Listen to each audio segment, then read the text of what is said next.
What do you do when your entire platoon is cut off, outnumbered, and about to be surrounded? And the only way anyone survives is if one man stands in the open road and draws every bullet meant for the rest of them.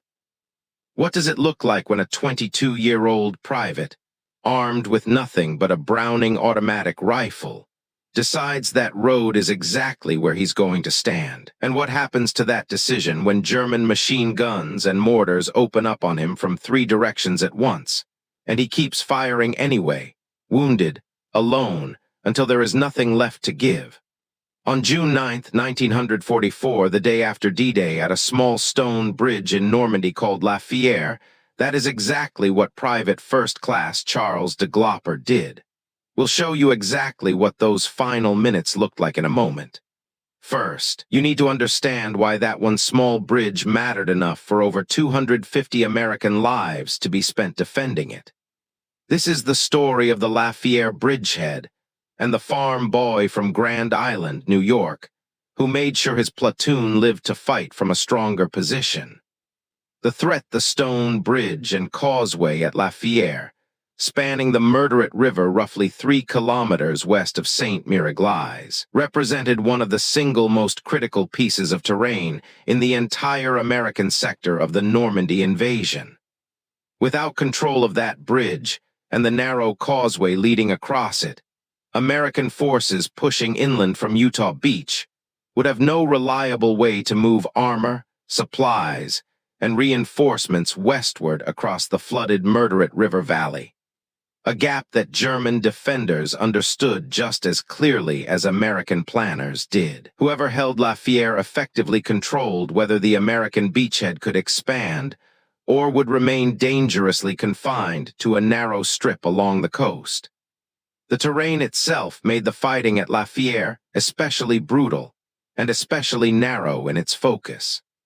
German engineers had deliberately flooded large sections of the Murderate River Valley in the months before the invasion, transforming what had once been open farmland into a shallow, marshy expanse that funneled any crossing attempt onto the single narrow causeway and its stone bridge, a natural choke point that German defenders had fortified accordingly. That geography meant the fighting for La Fière could not be resolved through any broader flanking maneuver or alternate route. Every American unit attempting to cross had to pass through essentially the same narrow corridor of fire, a tactical reality that concentrated the fighting into an extraordinarily small physical space and correspondingly amplified its intensity, producing exactly the kind of close-range, sustained, attritional combat that historians would later describe as among the most costly small-unit fighting American forces experienced anywhere during the entire Normandy campaign. The 82nd Airborne Division had been fighting for control of the bridge since the early hours of June 6th, and by June 9th, the struggle had already become, in the assessment of historians who studied it afterward, probably the bloodiest small-unit engagement in the experience of American arms up to that point in the war. German forces, drawing on elements of the 91st Infantry Division and supporting units defending the western approaches to the invasion beaches, held strong defensive positions on the far side of the causeway and contested every American attempt to establish a secure bridgehead beyond it.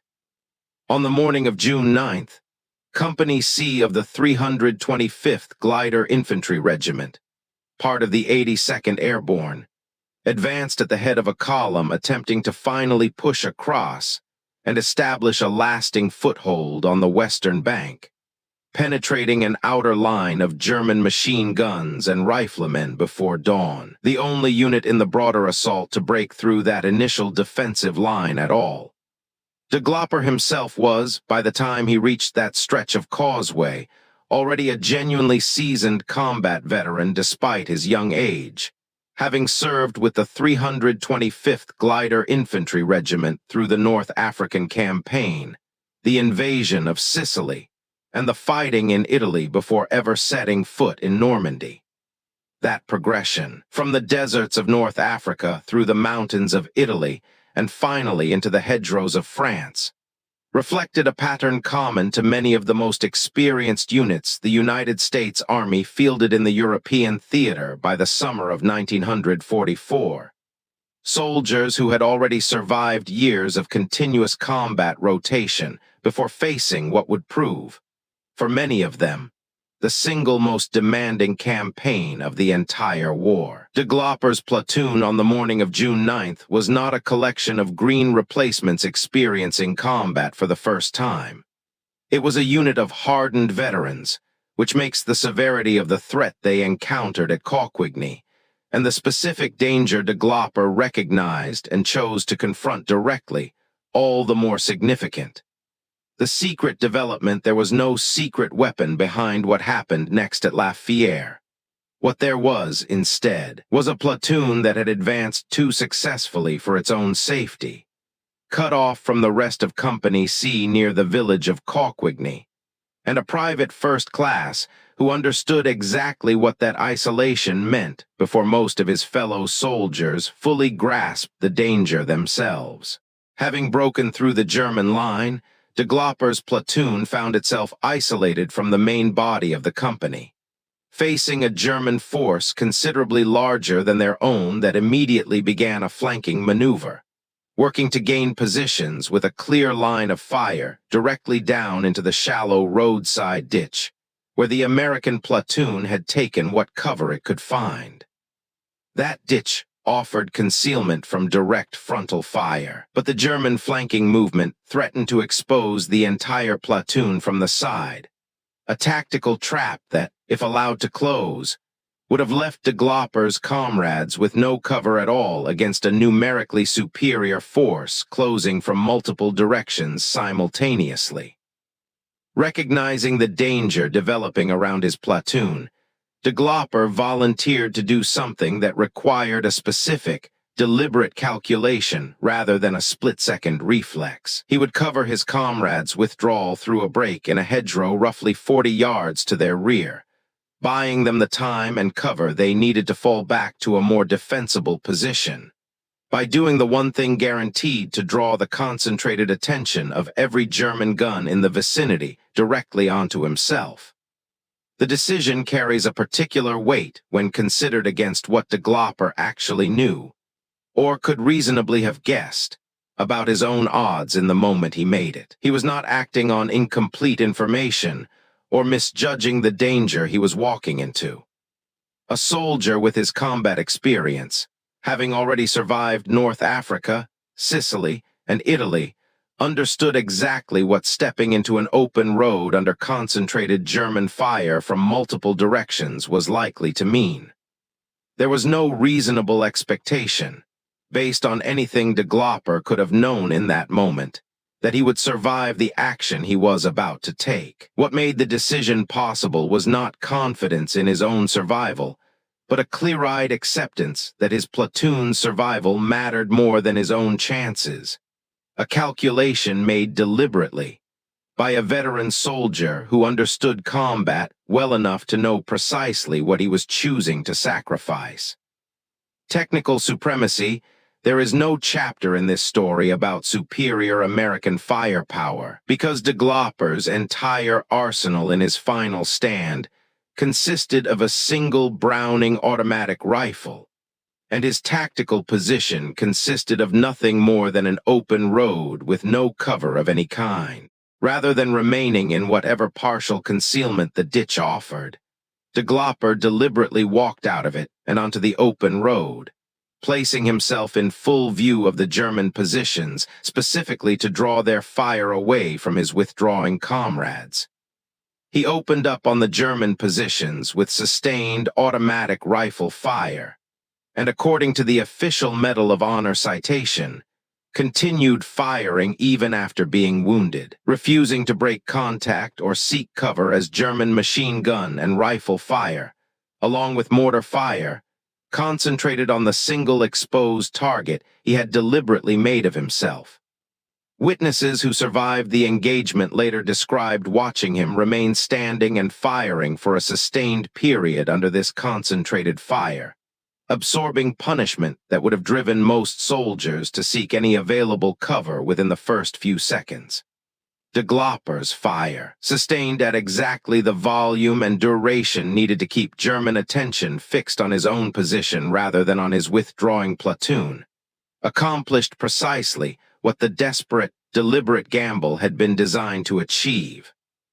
His comrades reached the hedgerow break and fell back to a stronger, more defensible position, while the German force that would otherwise have overwhelmed them, instead, concentrated its fire on the lone soldier holding the open road. DeGlopper continued firing until, wounded multiple times by the sustained enemy fire directed at him, he was finally killed, having given his platoon precisely the window of time it needed to survive an encirclement that would very likely have destroyed it entirely. The official Medal of Honor citation, drafted from first-hand testimony gathered by his company commander in the months following the action, describes DeGlopper as scorning a concentration of enemy automatic weapons and rifle fire as he walked from the ditch onto the road in full view of the Germans, language chosen deliberately by the officers who reviewed the case to convey the extent to which his exposure was a conscious, sustained choice, rather than a momentary lapse in judgment. That distinction mattered enormously to the men who recommended him for the nation's highest award for valor. A soldier caught briefly in the open by circumstance is one thing. A soldier who deliberately abandons available cover walks into a position of maximum exposure and continues firing after being wounded rather than seeking any shelter at all, is choosing, with clear eyes and full understanding of the consequences, to trade his own survival for his comrades' escape. The global impact. The platoon DeGlopper's stand had protected survived to fight from the stronger position it had fallen back to, and the broader push to secure the Fière bridgehead continued in the hours and days that followed, ultimately succeeding in establishing the first lasting American foothold across the murderous river at that crossing. Historians studying the battle have noted that the bridgehead's eventual capture opened the roads inland from the American beachhead, allowing supplies and reinforcement to move forward off Utah Beach in the volume the broader Normandy campaign required. The Germans, according to post-war accounts of the sector, never seriously threatened American control of that stretch of the river again, once the bridgehead had finally been secured. The cost of securing Fière, across the full span of the fighting there rather than in DeGlopper's action alone, ran to more than 250 American lives, a toll that reflects just how fiercely both sides understood what control of that single small bridge was actually worth. DeGlopper's own contribution to that larger, costly struggle was narrow in scope, a single platoon survival during a single dangerous morning. But it represents, in concentrated form, exactly the kind of individual sacrifice that, multiplied across dozens of similar small unit actions throughout the battle, ultimately determined whether the bridgehead held at all. He was one of only 2 soldiers from the entire 82nd Airborne Division to receive the Medal of Honor for actions during the Normandy campaign, the other being Private Joe Gandara, who made a similarly costly defensive stand on that same day. The broader significance of securing Fière extended well beyond the immediate tactical value of the crossing itself. Historians examining the wider Normandy campaign have pointed to the causeway as one of the essential arteries that allowed the American beachhead at Utah to expand into a genuine, sustainable lodgment, rather than remaining a narrow, precarious strip of contested coastline. Every additional day the bridgehead remained contested, delayed the flow of tanks, artillery, and reinforcements that the broader push inland depended on, meaning that the platoon-level fighting at Coquigny, however small it might appear against the scale of the entire invasion, was directly connected to the timeline on which the rest of the American advance through Normandy was able to proceed. DeGlopper's stand did not simply save the handful of men in his own platoon. It contributed, in its small but real way, to keeping that larger, campaign-wide timeline from slipping at one of its most contested and consequential points. Conclusion. Charles DeGlopper was posthumously recommended for the Medal of Honor on February 28, 1945, by his own company commander, Captain Wayne Pierce, and the award was formally presented to his father at a ceremony in Grand Island, New York, on March 10, 1946, nearly 2 years after the action itself. He was 22 years old when he died on that open road at Fière, a farm boy from a small community on an island in the Niagara River who had enlisted in the army in November of 1942 and had already fought through North Africa, Sicily, and Italy with the 325th Glider Infantry Regiment before Normandy. The road where DeGlopper made his stand holds no monument grander, as one account of his life put it, than the memory of the courage itself, though his hometown has since dedicated both a bridge and a memorial statue in his name, unveiled alongside a monument honoring 17 other Grand Island residents killed in action from the First World War through Afghanistan. What the German soldiers who fired on him that morning actually understood about the man standing alone in the open road, refusing to fall back even as their combined fire tore into him, is not recorded in any surviving German account of the engagement. What survived instead, preserved in his company commander's citation, and the testimony of the men whose withdrawal he covered, is a simpler and more complete kind of record. A platoon that lived because one soldier decided, in the space of a few seconds, that standing his ground in the open was a better use of his life than surviving in the ditch alongside men who needed exactly what only his sacrifice could give them. DeGlopper's family did not learn the full details of what had happened at Fière until many months after his death, receiving first the standard notification of a combat fatality, and only later, through the formal Medal of Honor process, the fuller account of exactly how their son had died and what his final actions had accomplished for the men around him. That gap between loss and understanding was a common experience for military families throughout the war, receiving notice of a death long before receiving any real sense of its circumstances or its meaning. And it adds its own quiet dimension to a story that is, at its core, about a young man from a small farming community who made an irreversible choice in a matter of seconds, on a road in a country he had never seen before the war brought him there, so that a handful of fellow soldiers he had trained and fought beside for nearly 2 years could continue fighting from a position his sacrifice had made possible.